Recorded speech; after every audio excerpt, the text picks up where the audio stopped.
ನಮಸ್ಕಾರ. ಪ್ರತಿಷ್ಠಿತ ಗಾಂಧಿ ಭವನದ ಒಂದು ಕಾರ್ಯಕ್ರಮ ಇಟ್ಕೊಂಡಿದ್ದ ಬಹಳಷ್ಟು ಸೇವೆಗಳು ಮಾಡ್ತಾ ಇದ್ದ. ನಮ್ಮ ಸೇವೆ ಬಗ್ಗೆ ಹೇಳಿ. ನಮಸ್ಕಾರ. ನಮ್ದು ಅದ್ವಿಕಾ ಫೌಂಡೇಶನ್ ಅಲ್ಲಿ ರಾಜಾಜಿನಗರ್ ಅಲ್ಲಿ ಇದೆ.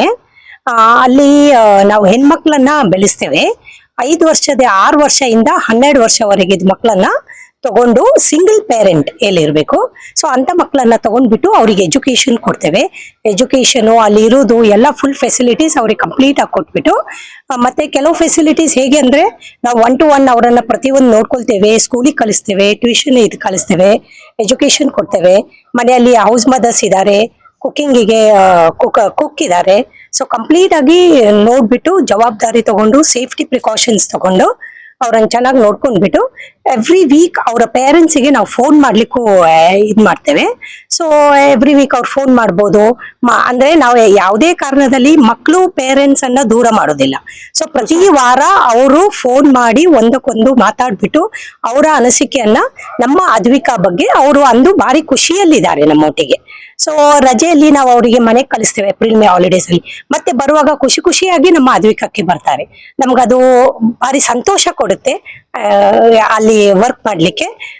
ಈ ತರ ಒಂದು ಒಳ್ಳೆ ಸಂಸ್ಥೆ ನಾವು ನಡ್ಸ್ಕೊಂಡು ಮಕ್ಳಿಗೆ ವಿದ್ಯಾಭ್ಯಾಸ ಕೊಟ್ಬಿಟ್ಟು ಚೆನ್ನಾಗಿ ನೋಡ್ಕೊಳ್ತಾ ಇದ್ದೇವಲ್ಲ ಅನ್ಲಿಕ್ಕೆ ನಮ್ಗೆ ಹೆಮ್ಮೆ ಆಗುತ್ತೆ. ಇನ್ನೊಂದು ಬಹಳ ಪುಣ್ಯದ ಕೆಲಸ ಮಾಡ್ತಾ ಇದ್ದ, ಬಹಳ ಖುಷಿ ಆಗುತ್ತೆ. ತುಂಬಾ ಕಮರ್ಷಿಯಲ್ ಆಗಿ ಯೋಚನೆ ಮಾಡೋ ದಿನಗಳಲ್ಲಿ ಈ ಯುಗದಲ್ಲಿ ಈ ಒಂದು ಪುಣ್ಯದ ಕೆಲಸ, ಇಷ್ಟು ಒಳ್ಳೆ ಕಾರ್ಯ ಮಾಡೋ ಒಂದು ಕಾನ್ಸೆಪ್ಟ್ ನಿಮಗೆಲ್ಲ ಹೇಗ್ ಬಂತು? ಹೇಗೆ ಬಂತಂತ ಹೇಳಿದ್ರೆ, ಆಕ್ಚುಲಿ ನಮ್ದು ಹುಡುಗರದ್ದು ಒಂದು ಸಂಸ್ಥೆ ಇದೆ, ಸ್ನೇಹಾಲಯ ಅಂತ. ನಾವೆಲ್ಲ ಅಲ್ಲಿ ಕೆಲಸ ಮಾಡಿದವರು ವಾಲಂಟಿಯರ್ಸ್. ಇದು ಈ ಕೋವಿಡ್ ಆದ್ಮೇಲೆ ಹೆಣ್ಮಕ್ಳಿಗೆ ನಾವು ಯಾಕೆ ಈ ರೀತಿಯ ಸೌಲಭ್ಯ ಕೊಡಬಾರ್ದು ಅಂತ. ಆದ್ರೆ ಹೆಣ್ಮಕ್ಳು ಸಂಸ್ಥೆ ನಡೆಸೋದು ತುಂಬಾ ಕಷ್ಟ. ಇದಕ್ಕೆ ತುಂಬಾ ಕಾನೂನಿನ ತೊಡಕಿದೆ.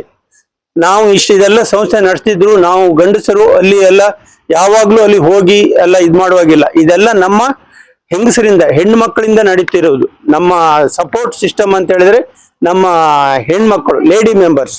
ಸೊ ಆ ಹೆಣ್ಮಕ್ಳಿಗೆ ಒಂದು ಭವಿಷ್ಯತ್ ಕೊಡ್ಬೇಕು. ಹೆಣ್ಮಕ್ಳಿಗೆ ಒಂದು ಭವಿಷ್ಯ ಕೊಟ್ರೆ ಒಂದು ರಾಷ್ಟ್ರ ಕಟ್ಟಿದಂತೆ ಅನ್ನೋ ನಮ್ಮ ಒಂದು ಸಮಾನ ಮನಸ್ಕ ನಮ್ಮ ಸ್ನೇಹಿತರೆಲ್ಲ ಒಟ್ಟು ಸೇರಿ ಈ ಸಂಸ್ಥೆಯನ್ನು ತಮ್ಮ ಸ್ವಂತ ಹಣದಿಂದ ಸ್ಥಾಪಿಸಿದ್ದು. ಅದು ಇವತ್ತು ಈ ಮಟ್ಟಕ್ಕೆ ಬಂದು ನಿಂತಿದೆ.